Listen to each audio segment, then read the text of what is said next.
యజుర్వేదము 32వ అధ్యాయంలో 6వ మంత్రం. ఈ మంత్రంలోని విషయము లోకాంతరములను సృజించు పరమేశ్వరునకు నమస్కారము. ఈ సమస్తమును సృష్టించిన పరమాత్మ ఎవరైతే ఉన్నారో ఆయనకి నమస్కారము. ఎందుకనేది మంత్రం ఇవ్వబడింది. ఓం ఏన ద్యౌరిగ్రా పృథివీ చ దృఢా ఏన స్వస్తభిదం ఏన నాకః యో అంతరిక్షే రజసో విమానః కస్మై దేవాయ హవిషా విధేమ. పదార్థము ఏన ఎవనిచే, ఉగ్రాద్యౌ ప్రకాశయుక్త దివము, పృథివీచ భూమియు, దృఢముగా ఉంచబడినవో, ఏన ఎవనిచే, స్వః స్వర్గము, స్థాపితం ధరింపబడినదో, ఏన ఎవనిచే, నాకః మోక్షమొసంగబడునో, యహ ఎవడు, అంతరిక్షే అంతరాళమున, రజసః లోకములను, విమానః నిర్మించును, కస్మై దేవాయ హవిషా విధేమ. అటువంటి ఆ సుఖ స్వరూపుడగు దేవునకు నమస్కారము. ఇది ఈ పదార్థము. దీనిలోని భావార్థము, యవనిచే ప్రకాశయుక్త దివము అనగా పగటి కాలము అంటే ప్రకాశము, భూమియు దృఢముగా ఉంచబడినయో, ఎవనిచే స్వర్గము ధరింపబడినదో, ఎవనిచే మోక్షమొసంగబడునో, ఎవడు అంతరాళమున లోకమును నిర్మించును, ఆ సుఖ స్వరూపుడకు దేవునికి నమస్కారము. ఇందులో పరమాత్మ యొక్క సృష్టి రచన గురించి చెప్పబడింది. పరమాత్మ ఈ భూమిని మాత్రమే సృష్టించి అందులో మానవుల నుంచి సూర్యుడు లోకాన్ని సృష్టింపబడకుండా ఉన్నట్లయితే మానవులకు పదార్థ జ్ఞానం తెలిసేది కాదు. ఇతర జీవులు కూడా తమ యొక్క జీవన విధానమే వ్యర్థమయ్యేది ఈ సూర్యకాంతి అనేది లేకపోతే. కాబట్టి ఈ ప్రకాశానికి కారణము సూర్యుడు, అలాగే నక్షత్రాలు కూడా. నక్షత్రములు, సూర్యుడు ఇవన్నీ అవి ద్యులోకంలో అంటే ప్రకాశనిచ్చే లోకాలు, వీటిని సృష్టించారు.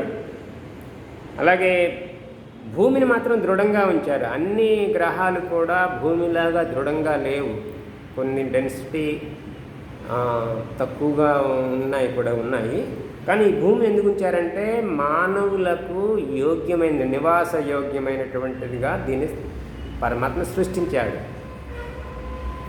అలాగే ఎవరి చేత స్వర్గము ధరింపబడింది. స్వర్గం అంటే సుఖలోకము, భూమి మధ్యలోకము, కర్మభూమి, మరణములు సంభవించే భూమి మధ్యలోకము. ఈ భూమిని మధ్యలోకం అంటారు. అలాగే స్వర్గలోకం అంటే అదేదో ఆకాశంలో ఒక కాలనీలాగా ఏమీ ఉండదు, ఒక ప్రదేశము కాదు. పరమాత్మను ధ్యానావస్థలో, సమాచావస్థలో ఆ పరమాత్మ యొక్క శాశ్వత కేవల సుఖం ఏదైతే ఉందో దానిని మనం పొందటానికి దాన్ని స్వర్గలోకం అనాలి. అలాంటిది ధరింపబడిందో, ఎవరిచే ధరింపబడిందంటే అది ఎవరి దగ్గర ఉంది? ఆయన దగ్గరే ఉంది. ఆ ఆనందం అనేది మనలో ఉన్నట్లయితే మనం పరమాత్మను ప్రార్థన చేయాల్సిన అవసరం లేదు, ఉపాసన చేయాల్సిన అవసరం లేదు, ధ్యానించవలసిన అవసరమే లేదు.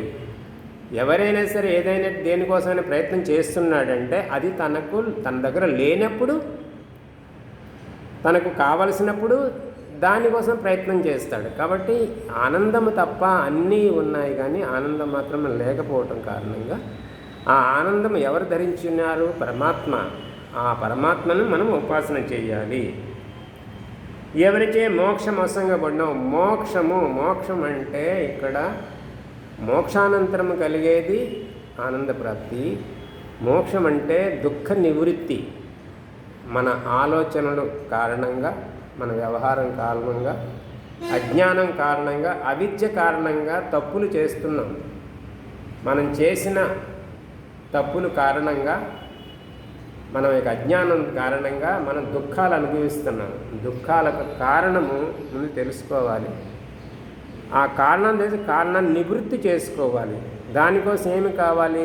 యథార్థ జ్ఞానం కావాలి, సత్య జ్ఞానం కావాలి. సత్య జ్ఞానం పరమాత్మ దగ్గర మాత్రమే ఉన్నది.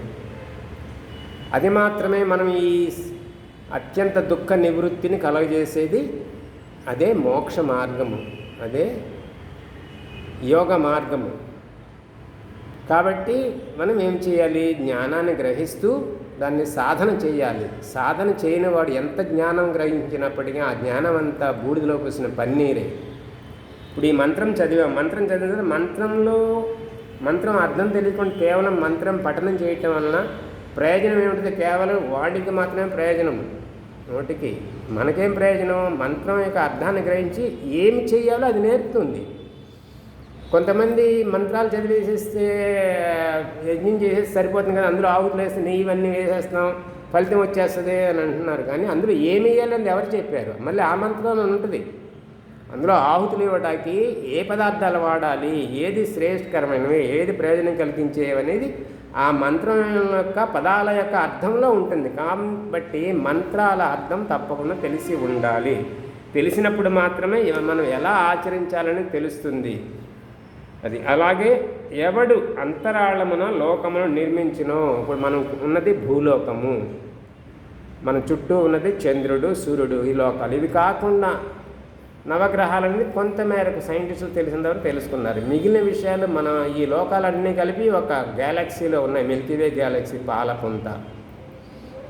అందులో మన ఈ సూర్యుడు, భూమి ఇవన్నీ తిరుగుతున్నాయి. అలాగే అలాంటి అంతరాళాలంటే అనేక పాలపుంతలు ఉన్నాయి. మనకు దృశ్య రూపం కాకపోయినప్పటికీ వేదంలోనే వీటన్నిటి గురించారు. అనేక అంతరాళాలంటే విశ్వం ఎంతుందో అంతవరకు అనేక గోళాలు, అనేక గ్యాలక్సీలు ఇవన్నీ కూడా తిరుగుతున్నాయి. వీటన్నిటిని సృష్టించినటువంటిది పరమాత్మ, సాధారణ మానవుడు కానీ శాస్త్రవేత్తలు కాదు. అటువంటి పరమాత్మకు మనం ఏం చేయాలి? కస్మై దేవాయ హవిషా విధేమ, ఆ సుఖస్వరూపుడికి, సృష్టికర్త అయినట్టు ఆ సుఖస్వరూపుడికి మాత్రమే మనం నమస్కారం చేయాలి. ఇది ఈ మంత్రం. ఓం ఇది